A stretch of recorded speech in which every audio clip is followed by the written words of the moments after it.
today than I would be about anybody else, because I don't just love people that are great speakers. You know, it's one thing if somebody can bring you a word from the Lord, which is that's a great thing. But it's another thing when you know someone and you know that they back it up with how they live, right? And we get to hear from a guest speaker that many of you know and love because he's one of our longest term missionaries here at Sound Life Church. And he's here with his son who...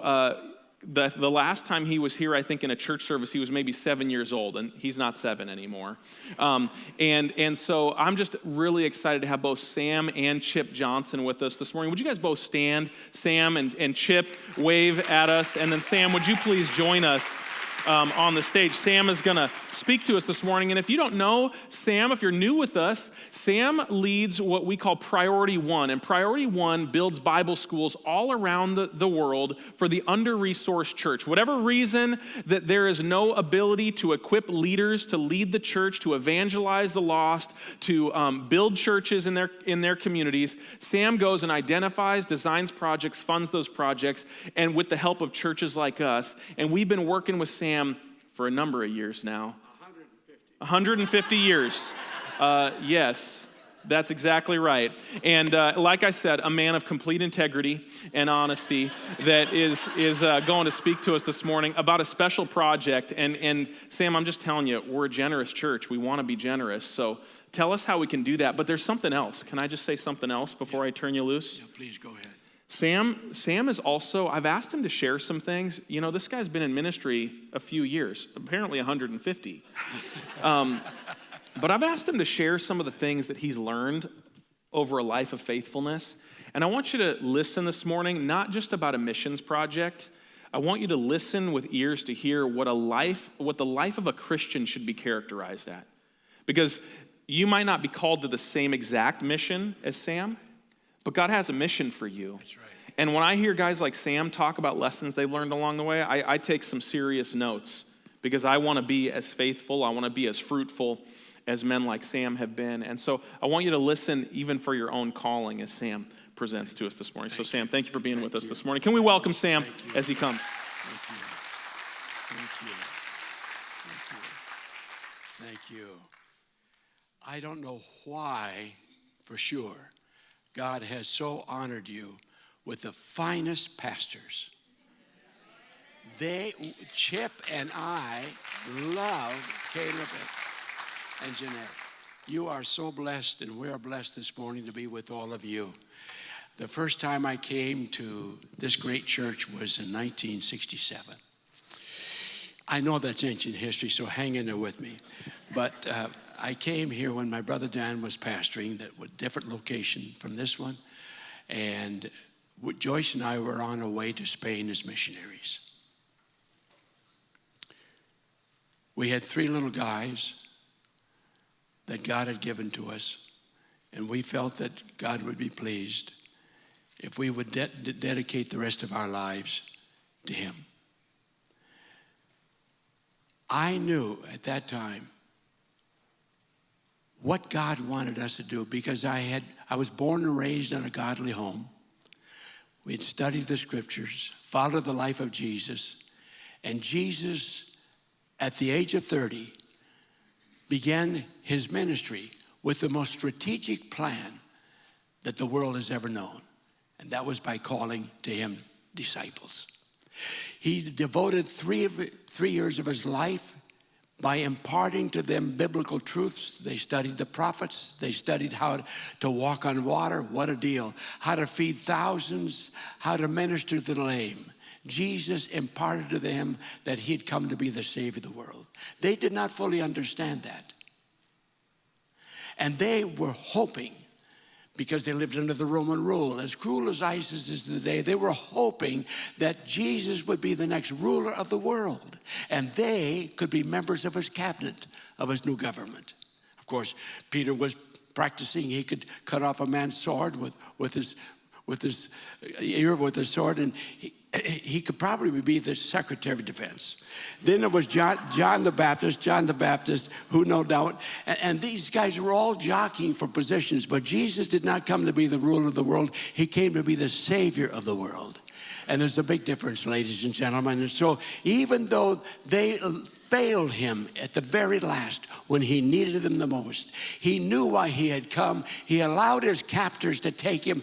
They planted a crown of thorns upon his brow. They beat him without mercy. They plunged a sword into his side. They hung him on the cross between two thieves. But there on the cross of Calvary, he said these amazing things. It is finished. I've paid it all. And I have good news for Tacoma and for Seattle and for the Northwest and for America and the world. Our sins are forgiven. Hallelujah.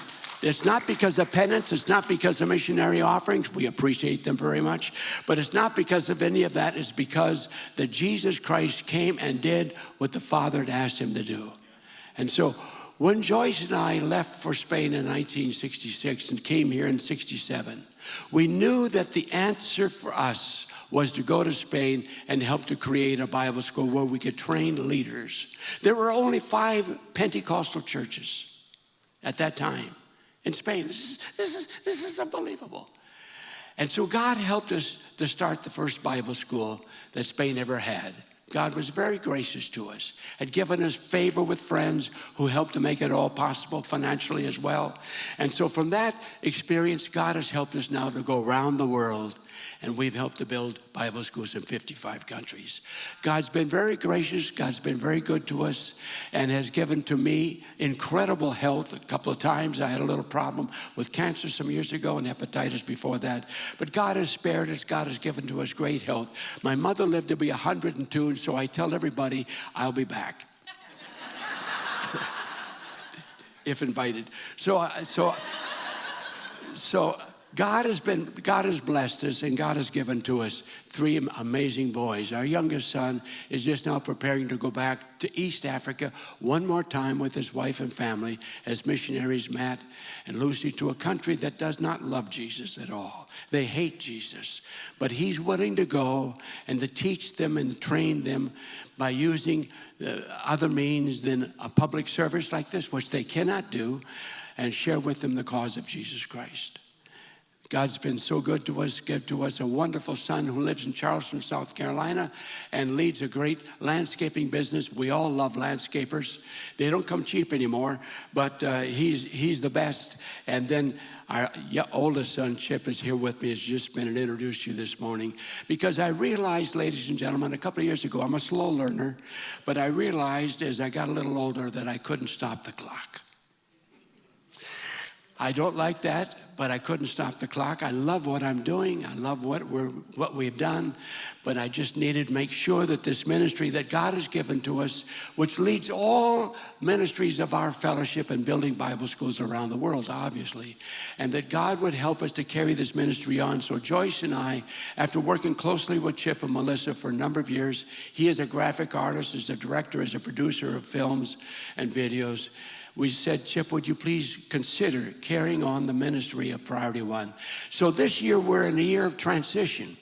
We sit together every week and we plan where we're involved in. Today, as we sit here, we're building 10 Bible schools all at the same time today, physically. We send money out every month. We plan, we talk about the future, requests come to us, and I always turn to Chip and I say, what do you think? What do you think? Because I know that he's going to be the one eventually who's going to make it all happen.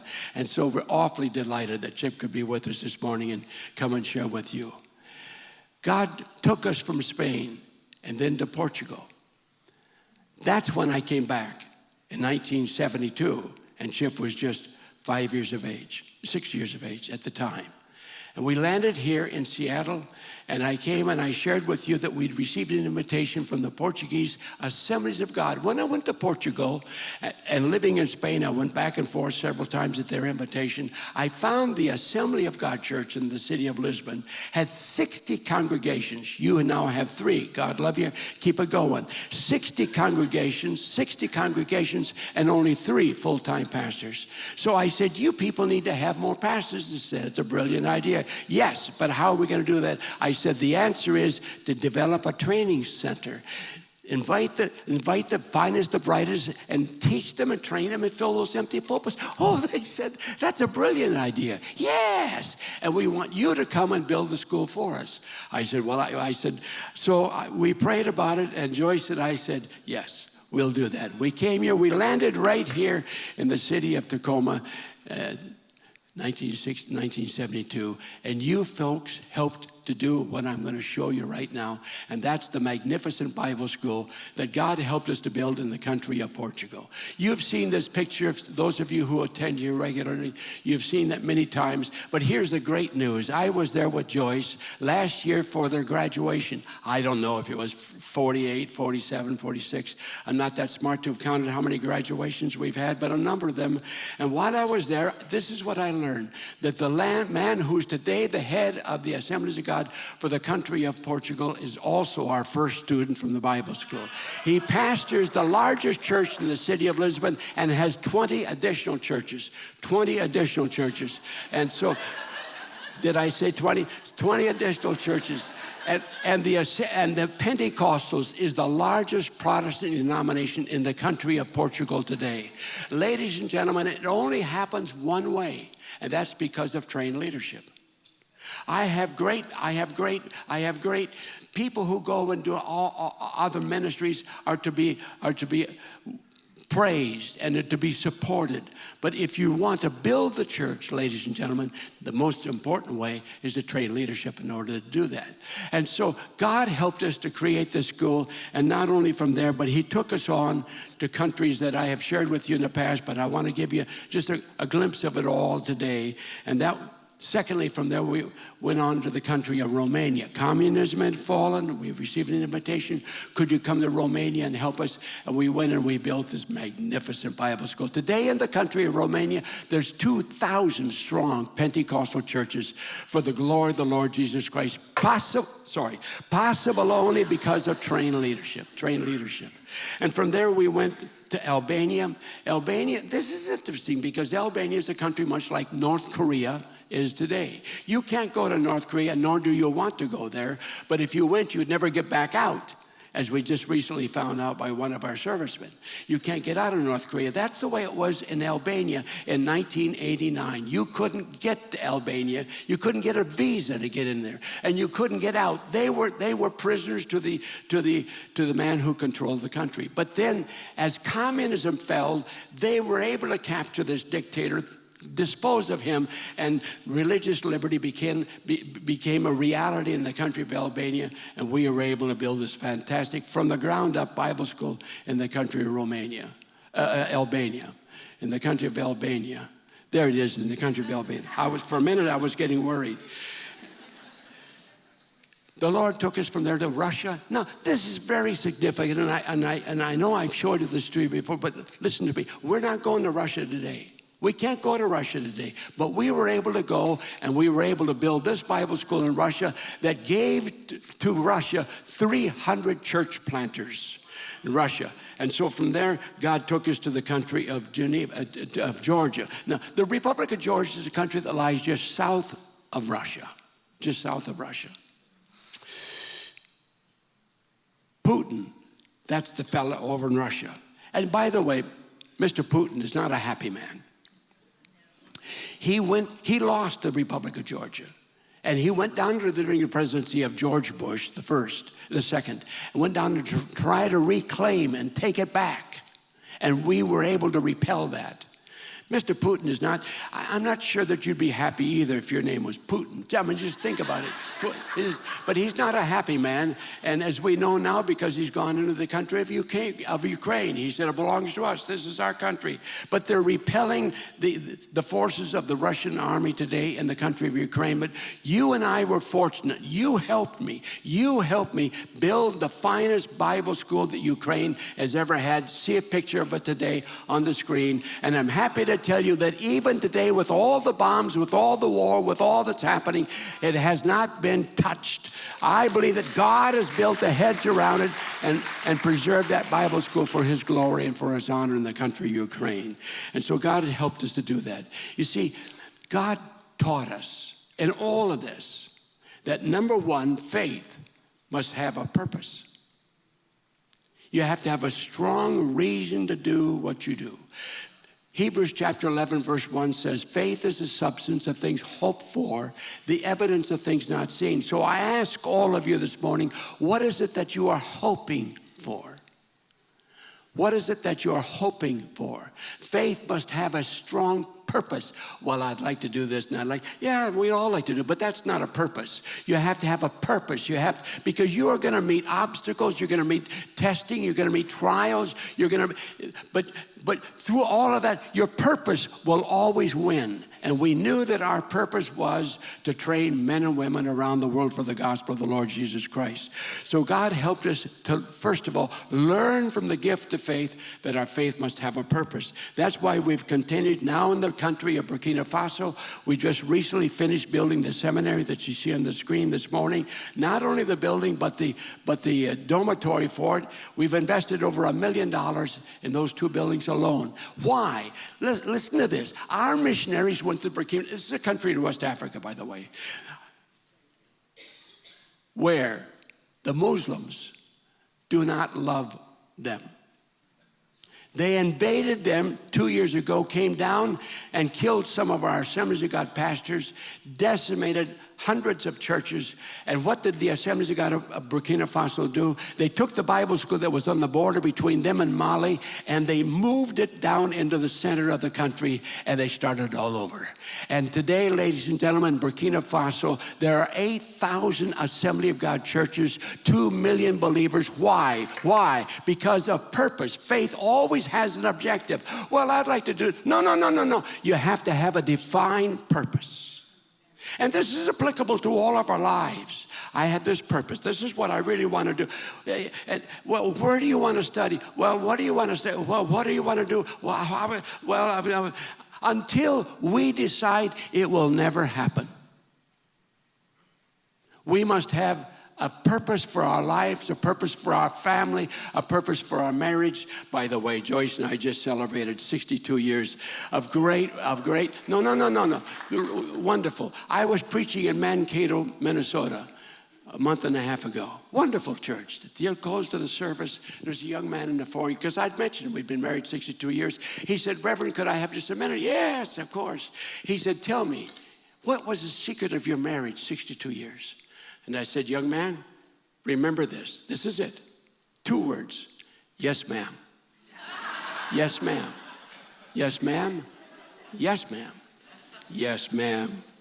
Yes, ma'am. It's that simple. And so God has been very good, and God's been very gracious to us. And I've said yes, ma'am, a lot of times. And Joyce has said yes, sir, a couple of times as well. So we work together at it. And she's the hero in our family. Then God has helped us in West Africa. West Africa's Advanced School of Theology just finished building a beautiful dormitory for the students who are studying for their master's and their PhD degrees in that college. And then Tanzania. I've talked to you in the past about Tanzania. And you help me, and you help me, and you help me. Just take a minute. That's the boys' dorm. Look at the next picture. This is the academic center for 700 students on the #1 campus. And then last year we were able to dedicate, that's the auditorium. Seats 5,000. Take a look at this picture. I went up on the balcony, I looked down, and I saw 700 pastors waiting to be ordained in the last night of the graduation. Because you see, in Tanzania, they embarked upon a plan. When I met the general superintendent 12 years ago, they embarked upon a plan to plant 10,000 new churches in 10 years. It's never been done before like that. So I said to Dr. Barnabas, I said, how are you going to do this? He said, no, it's how you and I are going to do it.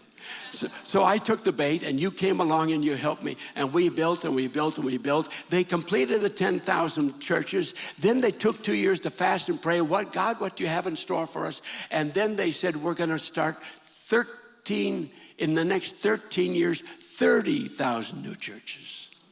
God helped us last year to dedicate the seminary in the capital city, and you helped to make that building possible. I'm here tonight, this morning, to say thank you to all of you who helped us and helped us and helped us and helped us in Tanzania. And I'm glad to tell you that with their present plan of planting 30,000 churches, they have just recently planted 4,600. How is this possible? How is this possible? Very simple. No, it's not simple, but it's the strategy. Don't make this thing complicated.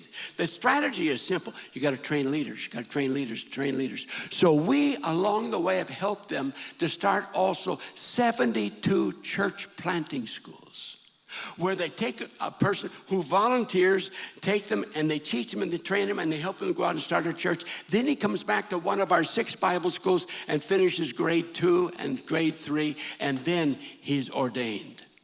Only then, because he's proven himself. So that's what's happening in Tanzania, and you've helped to make that possible. You helped me in the country of Ethiopia. This is one of the great stories. I was just there for the 25th anniversary of the Assemblies of God in Ethiopia, and this is what I learned. I learned that everybody, listen, the Lutherans, the Baptists, the Nazarene, the Pentecost, everybody who's an evangelical believer in Ethiopia is Pentecostal.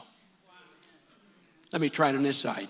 Everybody, no, this is incredible, because there's 20 million Pentecostal believers today in Ethiopia. Listen to me this morning. God is doing great things around the world. I know that we just, why does the government, and why is this, and why, let's look beyond all that this morning, ladies and gentlemen. Let's look and see what God is doing, because God is a big God, and God is a great God, and God is doing fabulous things around the world. Thank God, because you and I make it all happen.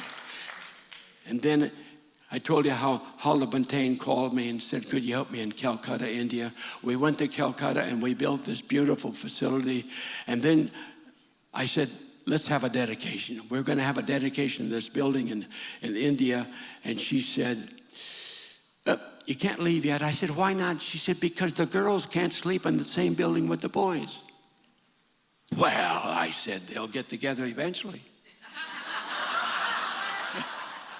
Think about it. So we had to build a women's dormitory behind it, and God bless us and God honored us, and we accomplished all of that. And Huldah was with us at the dedication. And then in Nepal, I've shown you the pictures in Nepal. This is wonderful, because today, ladies and gentlemen, listen to me. 70 years ago in Nepal, you could not find one believer, and then they opened the door. And the gospel began to be shared. And today in the country of Nepal, there's 1 million believers born again by the power of Jesus Christ. It's possible, ladies and gentlemen, because we invest in leadership. And then in the country of Myanmar, I told you how we went to Myanmar, formerly Burma. This is really good. And we built the boys' dormitory and then the girls' dormitory that followed. And I wish to tell you this morning, it's all a happy story. But it's not. For a while, 1966, they kicked out the missionary and all the missionaries in the West. Then 10 years ago, they opened it back up. And during that period of time, we were able to get in there and at their invitation, build this. And then 2 years ago, on February the 1st, in the middle of the night, the military reemerged from the shadows. They captured all of the democratically elected leaders, put them in jail. They've already killed 4 of them, and today it's back under the rule of the communists. But ladies and gentlemen, I got good news for you. The Bible school students are not deterred. They're not frightful. They have returned. God is doing great things. In the country of Myanmar this morning, there's 1 million Pentecostal believers.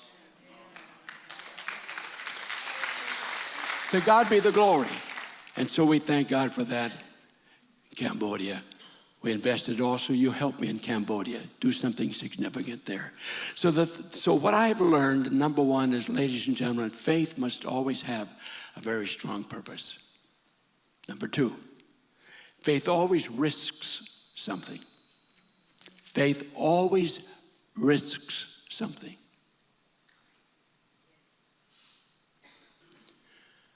When we went to Portugal in 1974, I confess to you this morning, I was pretty ignorant about the government. I knew that things were. I knew that officially there was no religious freedom. It was a government run by a dictator. But I really hadn't paid as much attention to it as I should have. 4 months after we arrived, One morning, the kids went off to school. Soon they came back. I said, why are you back so soon? Oh, they said the headmaster sent us back quickly because there's been a coup.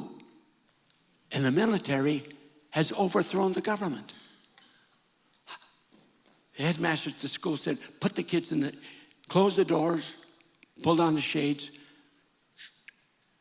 And so I did all of that. Then I got in the car and went downtown Lisbon because I'd never seen a coup before. And I wanted to check it out. And I got downtown Lisbon. Sure enough, there were the armored cars and the military, and a coup was happening as the military took over the country that for 200 years had been dominated by dictators.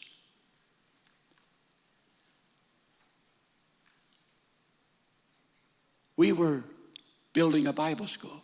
We had been able to purchase 30 acres of land on the edge of the city. And so I was a bit oblivious to all that was happening. I knew that the government was already becoming communistic. They reclaimed all of the people's lands. They confiscated all the farmers' lands. All of the businesses were nationalized. The banks, all of the businesses. But I said, that has nothing to do with me. And then in the spring of 1975, sleeping, midnight, was a knock at our door. And I went to the door, sleepily, I admit, and I opened the door, and I faced the man with his rifle. I looked out on the driveway, and there the Jeep was a Jeep full of soldiers. And he said, you Mr. Johnson? I said, I am. He said, I have a warrant for your arrest. Come with me. I followed him and the military on up to the school that we were building.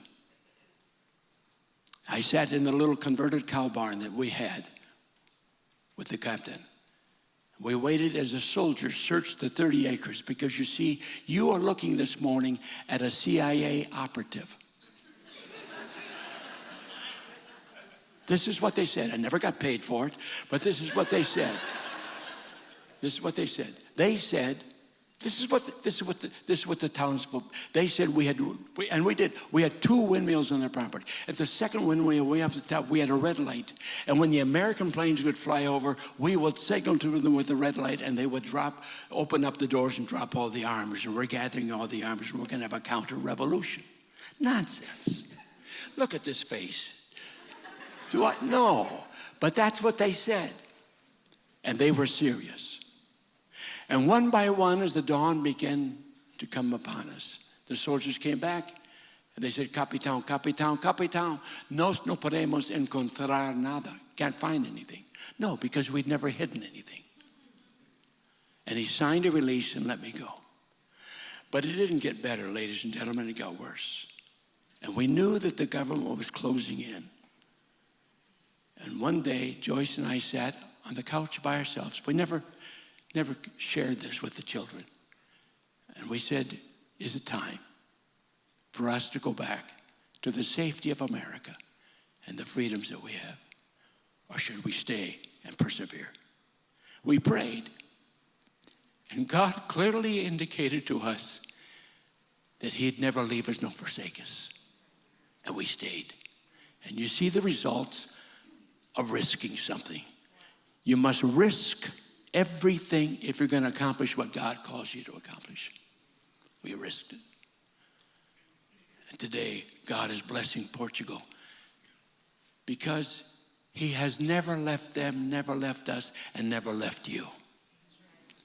You know, the joy of my life, speaking across America Sunday after Sunday after Sunday, I share with people the stories of what God's helped us to do, but the stories are applicable to every one of us because each one of us sitting here this morning have our own challenges and our own situations and our own problems.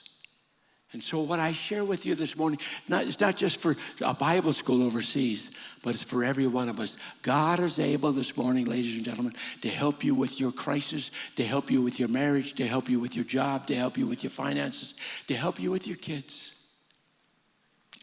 I've lived 84 years, and I understand that God never leaves us, never forsakes us.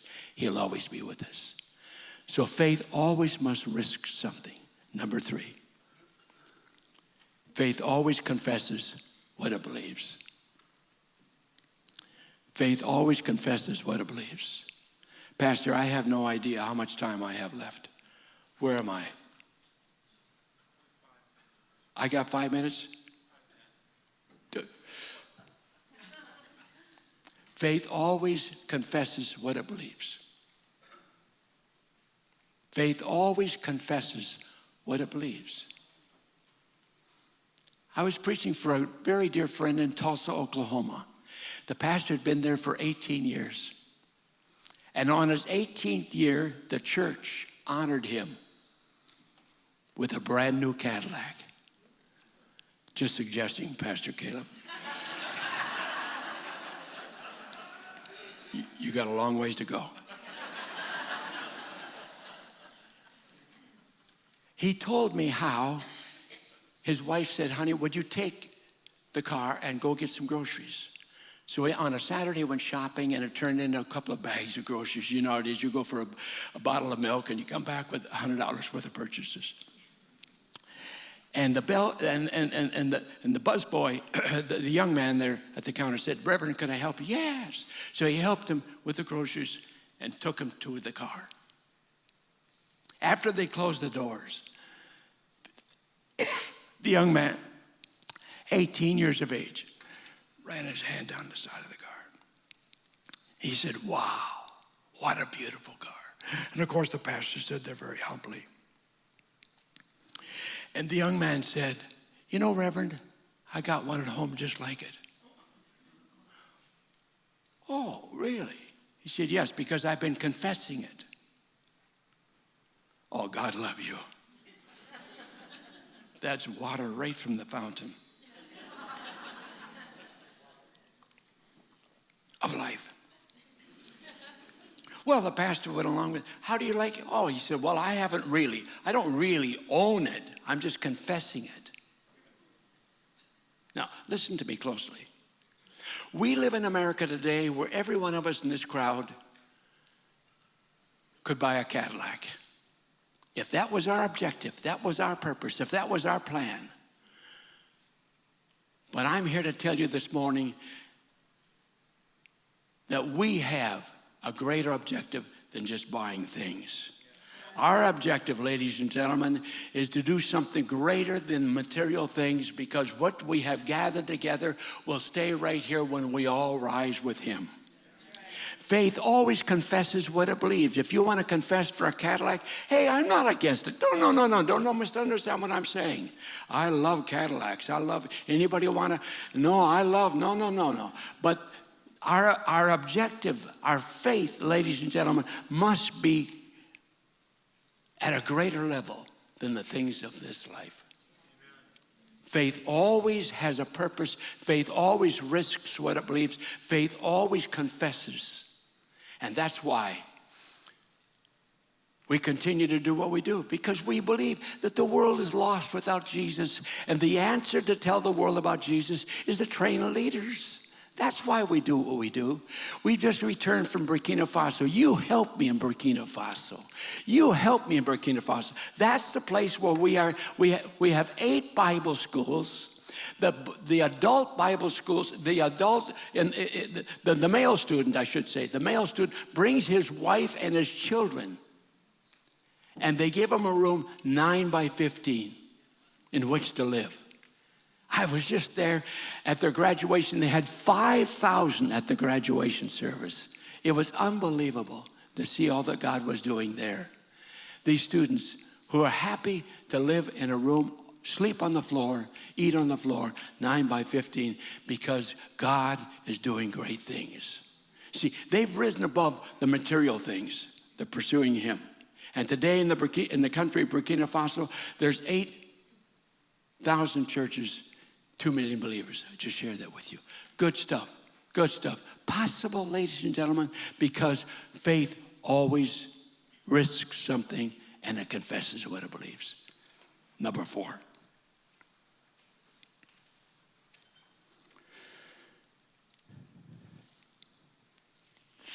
I've been so blessed in my life.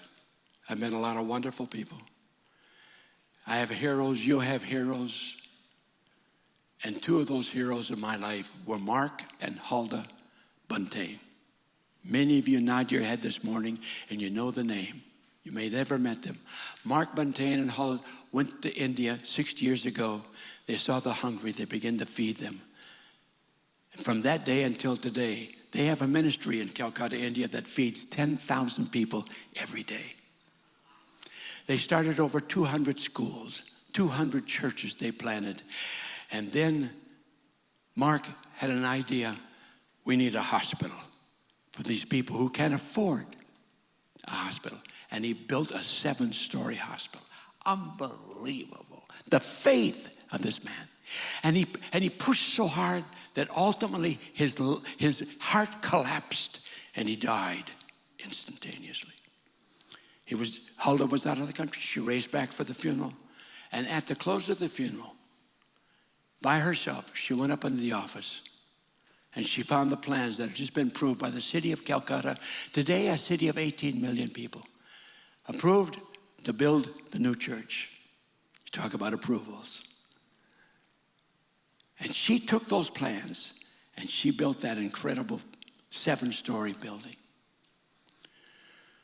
Now Huldah Buntain is 95, 96 years of age. And Huldah Buntain never quit. She wrote to me 2 years ago and she said, Sam, are you still building Bible schools? What a foolish question. Yes, with joy. She said, we need your help in East India. Way up there, East India. Could you get in touch with Pastor Moses? He has 500 churches and no adequate Bible school. I wrote to Pastor Moses, what do you do? What do you need? And he told me, I need a Bible school. Could you help me? And I said, I'll help you. And on July the 17th, Huldah Buntain was buried in Tacoma. At the age of 97, she passed on. Right after that, I had a schedule to come here, and I told you the story I just told you. And I said, could you help us in East India? And you responded, and you gave money enough to build the first building. Take a look at it. This is a 5-building consortium on this campus. We built the first building, and then you helped me, and we built the second building. This is the Huldah Buntain to the right, the Huldah Buntain Chapel and Dining Hall. And then you helped me also with your giving, and we have just now been building the women's dormitory, and it will be finished in 2 months. This is what it will look like for 250 ladies, 250 on the entire campus, I should say, the women's dormitory. Already we have started the foundation for the boys' dorm that will be built right across the road from the women's dormitory. And I'm awfully happy to tell you this morning that that building will cost only $300,000. Already we have a donor who has given us enough money to build the first floor. And I saved the second floor for you. I tell you what, if you want to build the third floor, I'll find somebody for the second floor. But seriously, you've been so kind, so helpful to all of us. Because the fourth thing I've learned from the subject of faith is best explained to you as Chip comes and talks to you about a trip that he made to Sri Lanka, where he met a man by the name of Colton.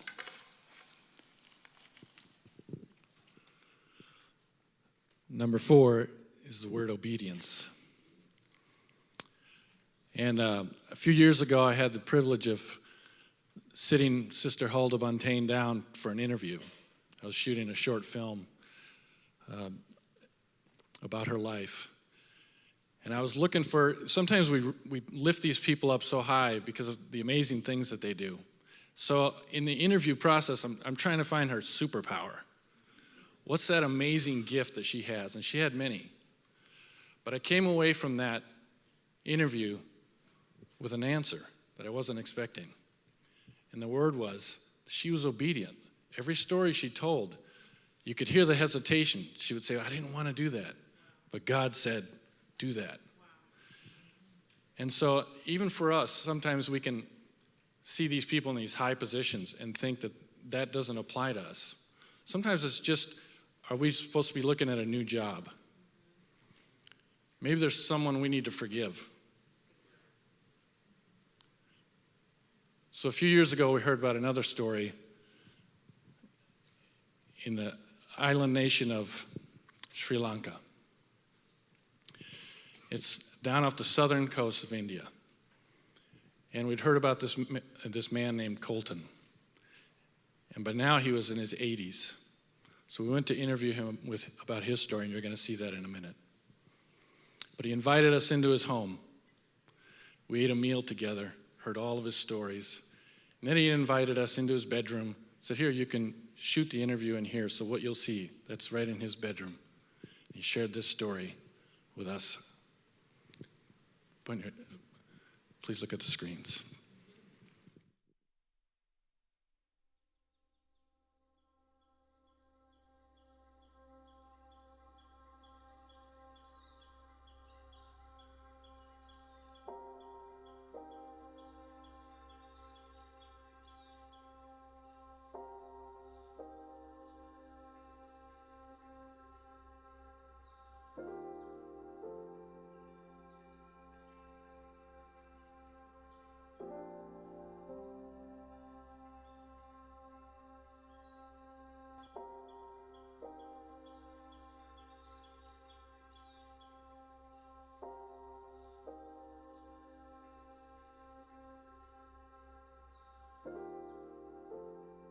I got saved at the age of 16 when I was about to end my life.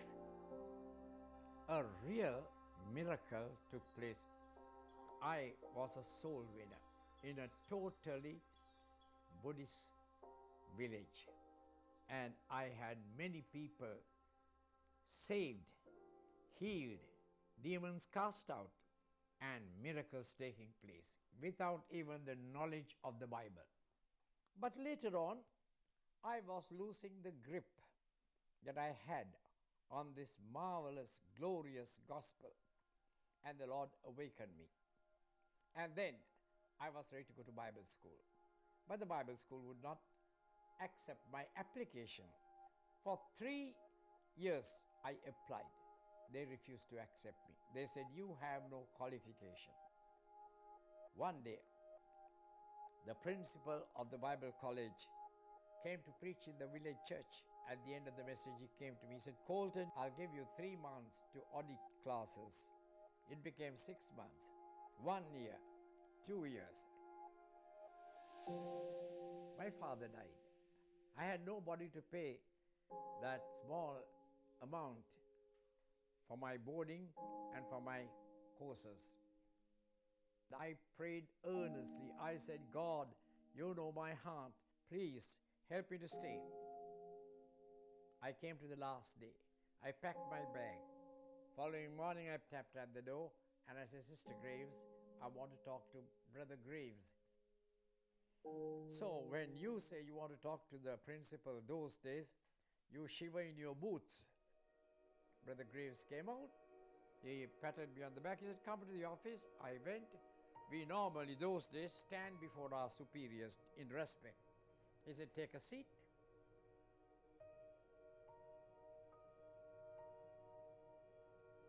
He said, read this letter. Handed me a letter. It was written by an old lady, Florence Pocconi, in Panama City, Florida, in the USA. And it says to the principal, I want to tell you, God spoke to me of a place called Ceylon. Sri Lanka was known as Ceylon. And I went to the world map. I searched and searched, but I found no place called Ceylon.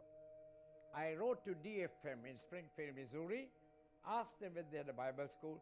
They sent me your address. You know, there's a student who is called of God, but he has no support. I am a poor widow, living by a small pension.